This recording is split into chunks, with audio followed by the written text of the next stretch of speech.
Hi, I'm Micah Halpern. Thank you for joining me today as I do some thinking out loud. Our first segment is called Background Briefing. The first thing I've been thinking about is tensions between Israel and Iran. Tensions between Israel and Iran are often high. It's been that way since the fall of the Shah, also known as the Islamic Revolution in 1979. But now, on the cusp of 2021, tensions are so high that there is fear, a realistic fear, that a direct military confrontation may be imminent. The situation spiraled almost, but not quite, and we hope, out of control. The possibility of conflict is frightening. It is not what anyone wants. In the last-ditch effort, of course, Israelis are trying to dial back the rhetoric. They're trying to put the genie back into the bottle, which is almost impossible. How does one speak to Iran? They speak military and they speak economic. Sanctions spoke to their economy. They speak power. What's happening now speaks directly to the military. Israeli Chief of Staff Avi Kolchavi delivered a message to Iran because Israel and Iran cannot or do not ever speak directly to each other. He used the opportunity of speaking at a ceremony rewarding soldiers who showed exceptional skills and talent to make his point. Kolchavi said, and I'm quoting here, "Recently, we have heard increased threats from Iran against the state of Israel. If Iran and its partners, members of the radical axis, which is Iran, Syria, Hezbollah, and the Palestinian terror groups, whether in the first circle of states or the second, carry out actions against Israel, they will discover their partnership will be very costly." Kolchavi did not stop there. He continued telling the Iranians, who we know pay attention when Israel's chief of staff speaks, that Israel has not only prepared plans, but has practiced them. He said, "The IDF will forcefully attack anyone who takes part from near or far in activities against the state of Israel or Israeli targets. I am saying this plainly and am describing the situation as it is. The response and all the plans have been prepared and practiced," unquote. The final straw for Iran was the assassination of the founder and leader of the nuclear weapons program, Mohsen Fakhrizadeh. Now, this is important because they made arrests already and will strike at those responsible. So they say they have promised to avenge his murder. All fingers point at Israel, complicating the situation. The United States, aka Israel's big brother, on issues relating to Iran, made an highly unusual statement the other day.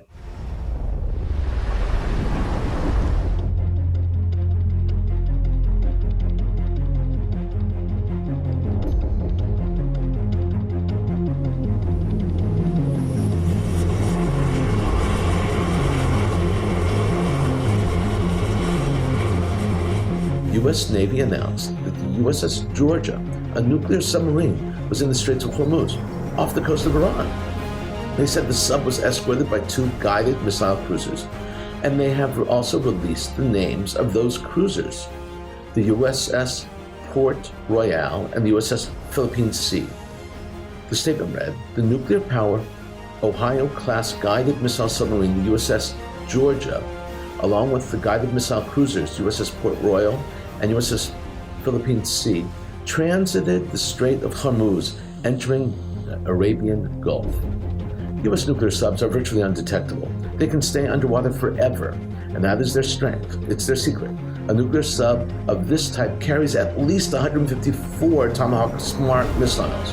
In addition to its crew, aboard the submarine are 66 Special Forces units. These special forces are part of the unique and secret nature of this nuclear weapon, providing information about one of the United States' most impressive weapons and announcing its whereabouts was a direct message to Iran. The United States is telling Iran, "We're here, beware."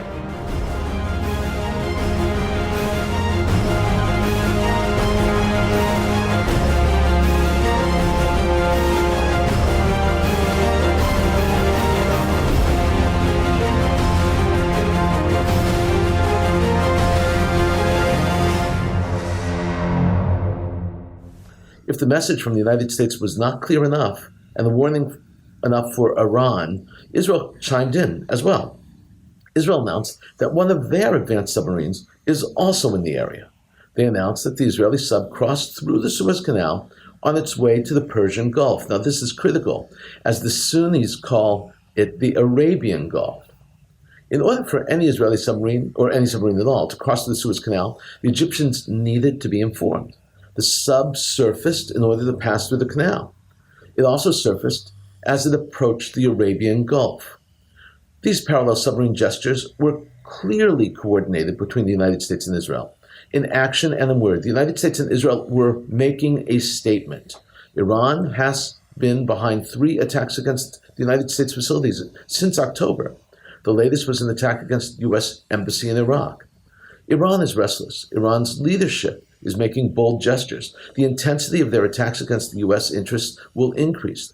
The question with no immediate answer is whether they, Iran, will be satisfied with the small-scale strikes against their nemesis, the United States, or whether they will escalate their targets and their firepower. If Iran decides to escalate, the United States and Israel will strike back. It can be safely assumed that Israel and the United States have a prepared target list and will strike should Iran attack. The list has been evaluated and approved. A response is a certainty. The choice of which target is still to be determined. The decision will be dependent on the strength of the message the United States and Israel want to send to Iran. Iran has been warned. Now we wait and watch. Coming up next, points of view. Both columns today are from the Turkish paper, the very same paper. It's a paper website called the Daily Sabah. Sabah in Arabic as well as in Turkish means morning. The circulation of the paper is very small, but the website is powerful and huge. It's published in Arabic and in English, and it opened only in 2014 in response to internal crises in Turkey. It's very important to know and understand that the Daily Sabah is a vehicle of President Erdogan of Turkey. Some might even call it the propaganda machine of the president. Many news and media organizations and sites have strong points of view and are biased. That's not necessarily bad, but it's essential for the reader to know this in advance. In this case, the objective of the Daily Sabah is to explain the policies of the government and disseminate them and make them accessible in Arabic and in English. You will not see criticism of Erdogan in this media outlet. Reading the Daily Sabah will give you insight into the direction and objectives of Erdogan and his government. This is the case regarding internal politics as well as foreign policy. Keep all this in mind as we discuss this column by Haki Okal. It was published on December 28, 2020. It is entitled New Hope for Good Ties Between Turkey and Israel. Given what I just described and hearing the title of the column and the use of the words New Hope means that there is real potential and a true desire on Turkey's part to warm up relations between Israel and Turkey. This is how Okal begins. In the 1930s, the founder of the young Republic of Turkey, Mustafa Kemal Atatürk, was swinging back and forth between two worlds, the West, which literally meant Europe, symbolizing modernization, and the East, which necessarily spelled the Soviet Union. The new leader of the regime, former President Ismet Inonu, managed to keep the country out of the Second European War, which, like the first one, turned into a world war eventually, and took the side of the new representative of the West, the United States. This move was not totally new for Turks. Even during and after World War I, there were popular initiatives that asked former President Woodrow Wilson to accept Turkey under its protection. But Wilson had other plans for Turkey, dismembering it and creating a greater Armenia and a unified Kurdistan instead. Moreover, later Wilson would transport the Greek invasion army into Turkey. Turkey's symbolic entrance into World War II on the side of the Allies in 1945 helped it to become a charter member of the United Nations. The Soviet demands for military bases in the Turkish Straits, which, by the way, had never been documented, provided the basis for the Truman Doctrine in 1947. The U.S. guaranteed the security of Turkey and Greece, and Turkey willingly rushed to Korea to help the American forces. As a result, Turkey joined NATO and became the first Muslim country to recognize the State of Israel in March 1949. This long intro was a way to proclaim that there is a long history of Turkey supporting Israel and Western ideals. Now Okal shows the many links between Turkey and the Jews and Israel. He explains that Jews were extremely loyal to the Ottomans and the Turkish regimes. Okal writes, the Ottoman Empire had helped Jews to survive the Spanish massacres in the 14th and 15th centuries and helped them to migrate to the Balkans. Following the Russian persecutions of the Jews in the early 20th century, Zionist leader Theodor Herzl even asked Ottoman Sultan Abdul Hamid II to allow Jews to acquire Palestine, which resulted in a massive Jewish return to the Holy Land. Jews, as well as Arabs and other ethnic and religious minorities of the empire, enjoyed their religious and judicial autonomy in the Balkans and Palestine. Thus, Jews became passionately loyal to the Ottomans. Now, it's time for Okal to walk the readers through the ups and downs of the relationship. He includes a spy ring from 100 years ago, and then identifies more contemporary issues, like the Turkish ship that tried to break the maritime blockade of Gaza. Okal also mentions the United States recognition of Jerusalem as Israel's capital. Okal comes to his conclusion, and he writes, Erdogan emphasized that last week saying the people-to-people relationship between two countries would have no problems should the Israeli politicians see Turkey's red lines regarding the rights of the Palestinian people. One point where they should coordinate their policies is concerning the fact that Israel has moral obligations to the Palestinians. Sometimes a strong message is the one given in confidence. Good ties with Israel, we learned, are not necessarily good or bad in themselves, but good ties are the only tool to build that confidence-inducing environment between the two countries. A very insightful and important piece. Next up is another column from the Daily Sabah. The column is a review of the Arab Spring, which took place, can you believe it, 10 years ago.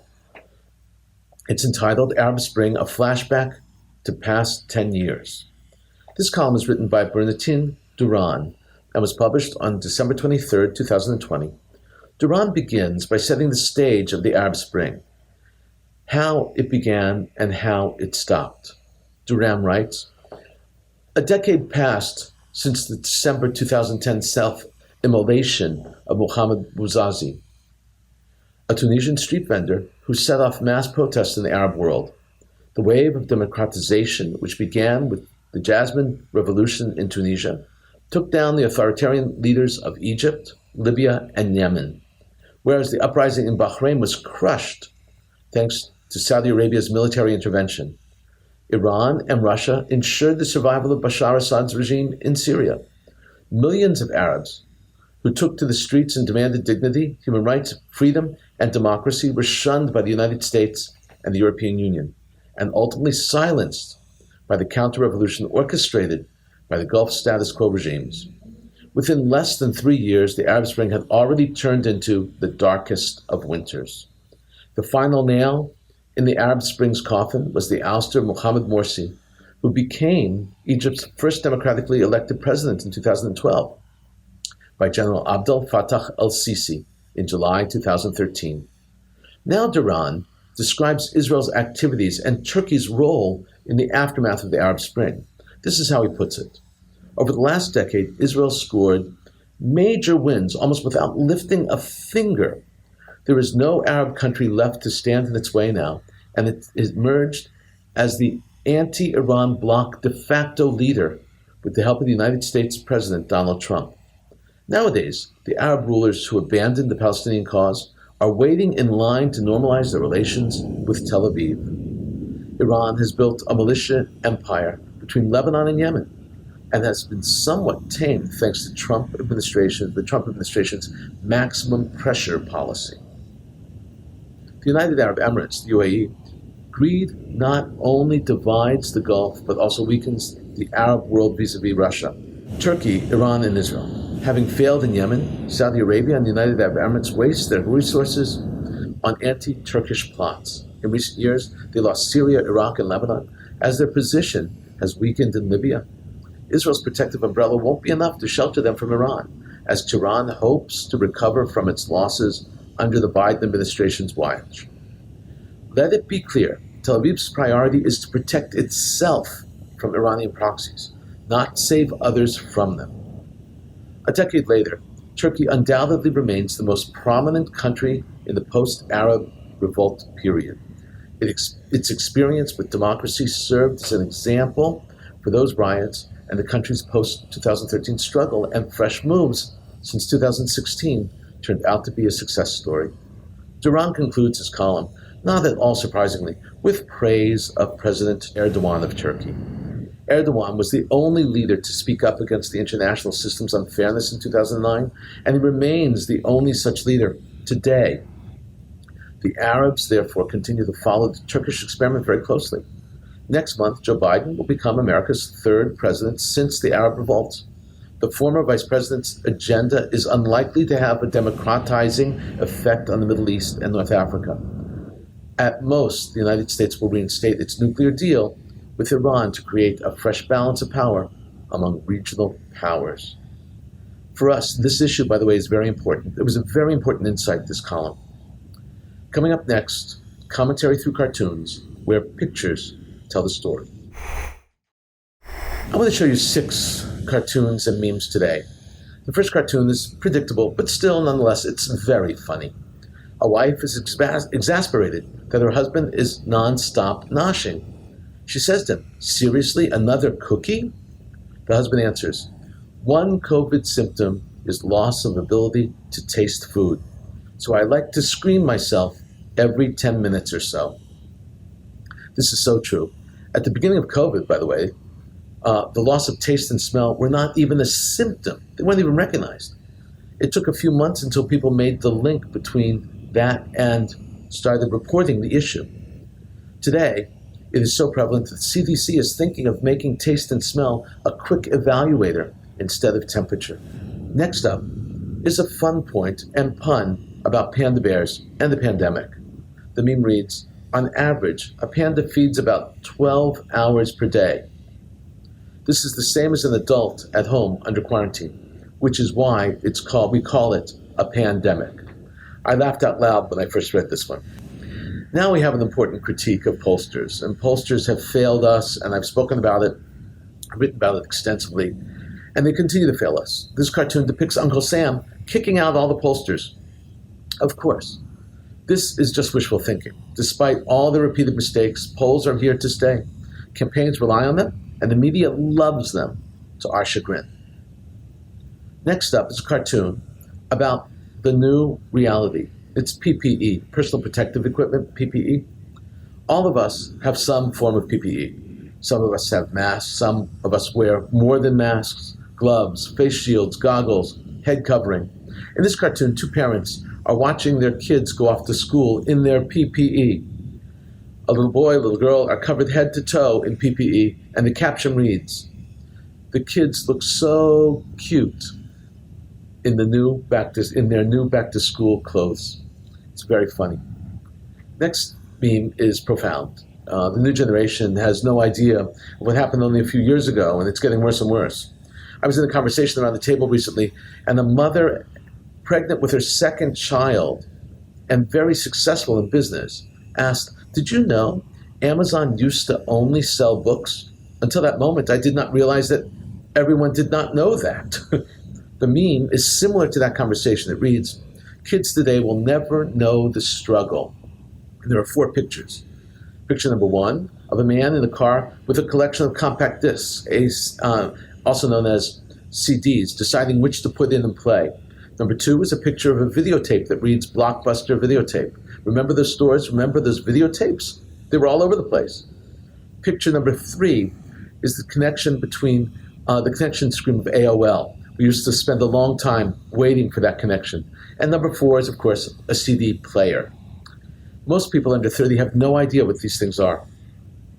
The last cartoon is a potted plant. The plant has a single flower and a leaf, thorns and twigs. The pot is cracked and broken. The title is Arab Spring 10th Anniversary. In a moment, more of my own perspective and a few predictions. Mohammed VI of Morocco, the king of Morocco, sent an official letter to the Palestinian president Mahmoud Abbas. In the letter, the king wrote that Morocco stands behind the Palestinians and firmly supports the two-state solution with Israel. This is critical.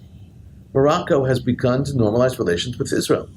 They have even instituted direct flights between the countries. The purpose of the king's letter to the Palestinians was to make it clear to Abbas and to all the Palestinians and to the entire world that normalizing with Israel does not mean the end of support to the Palestinians. That's important for people to realize. It's not all or nothing. It's not one or the other. The King of Morocco was explaining that this did not switch teams. He didn't switch teams and can no longer be involved with the other side. The opposite. The king is saying that supporting of both the two-state solution and normalization with Israel is good for everyone. As 2020 ends and 2021 begins, it behooves us to look at some numbers, and they're critical numbers that sort of give us a sense of what's happened in the world. In 2020, the United Nations General Assembly voted to condemn Israel 17 times. The entire rest of the world combined was condemned only 6 times. One of the condemnations against Israel was for a 2006 oil spill off the coast of Lebanon during a war with Hezbollah. Can you imagine that? The only relief in this preposterous state of affairs is that the resolutions in the United Nations General Assembly have no authority. They are totally without practical power, no teeth at all, thankfully. They do, however, give a clear indication of the way Israel is viewed by the rest of the world. Israel's Knesset, their parliament, did not pass their budget, and that means Israelis are heading to a 4th set of national elections in 2 years. You should note, by the way, that it's one within 1 year, but it's 4 within 2 years. Elections are scheduled for March 23rd. The date falls almost on the eve of Passover. It's too early to predict what will happen in 3 months, but there are certain absolutes. Blue and White Party has imploded. The party, which had emerged as a mosaic, trying to bring together the center-left, splintered after the last election and continues to splinter more and more. There is no way that we'll get together again. Gideon Sa'ar, a member of Likud, has broken away. Once a prominent member of Netanyahu's party, broke away from the Likud and is forming a new right-wing party. He wants to bring the party members and voters with him, which will inevitably draw traditional voters away from Netanyahu and the Likud. Naftali Bennett, the head of Yamina, the Yamina party, which means the right, has staked out a position further to the right of Netanyahu and will draw many voters from Netanyahu's traditional base also. Bennett began his campaign several months ago. Voters who are frustrated with Netanyahu feel comfortable with Bennett. Voters who naturally lean right feel comfortable with Bennett. He is squeaky clean as a personality, and that is a very attractive attribute in this era of political corruption in Israel. A lot will happen in the coming months, indubitably. Pay2Key is an Iranian hacker or hacking group. It's unclear whether it's a group or a person. Individual or a group, they are highly skilled. Pay2Key recently claimed that they hacked into Israel's aircraft industries, the IAI. They claim to have accessed one of the most secure facilities in the world. Pay2Key published proof of their hack on the dark web, even including the name of the head of the IAEA's Sabre division. Copies of the secured documents were posted on their site, and I saw them. How much damage was inflicted? Also unclear. The IAI says that no hack was detected. If the hackers gained access only to files, they still have eyes on some of the most sensitive material about Israel's missiles and satellites, Israel's present and future plans, and importantly, Israel's defense systems and intel. If true, this was a huge hack. Dovetailing on the background briefing that we mentioned earlier in the broadcast, Iran threatened Israel by saying that they will attack any submarine found in the Persian Gulf. This threat came in response to those statements by Israel and the United States that they are dispatching subs to the area. Abu al-Fadi Amoui, a spokesperson for the National Security and Foreign Policy Committee of the Iranian parliament, said this in an interview on Al Jazeera in Arabic. Quote, Israel must know that our response to aggression against our national security will be strong and massive. Israel is looking for excuses to drag the region into a tension that creates chaos in the last days of the Trump presidency, unquote. Iran has been referencing Trump's last days a lot. They have repeatedly said that Israel is trying to draw Iran into a conflict in the final weeks of the Trump presidency. Iran likes to play mind games with the West. We've been thinking out loud about a lot today. Now that you know what I've been thinking, let me know what you're thinking. Email me at micah@jbstv.org. Tweet me at Micah Halpern. Tell me what you think. Before we end, let me leave you with one piquante piece of information. The media has a bias. No one should question that assertion. I mentioned it earlier. We need to know. I'm biased, let's say. I have an unequivocally pro-Israel stance. That does not mean that I do not criticize Israel. I do, but in a tone and style that shows how much I care. Bias, the word, comes from the Old French, which means to cause damage. The Talmud in Masechet Sanhedrin, in the Tractate Sanhedrin, page 43a, explains the idea of bias. In Talmudic terms, bias is called nogea b'davar, touched by the issue. In other words, involved. In this case, in the Talmud, a witness is disqualified because they are involved, because they may gain or lose in some way, or because they may be a relative. Another expression used, a synonym for this in the Talmud, is called karov la'atzmo, best translated as a relative of himself. In other words, this person is connected to the material and cannot give unbiased testimony. He has an axe to grind. Everyone has biases.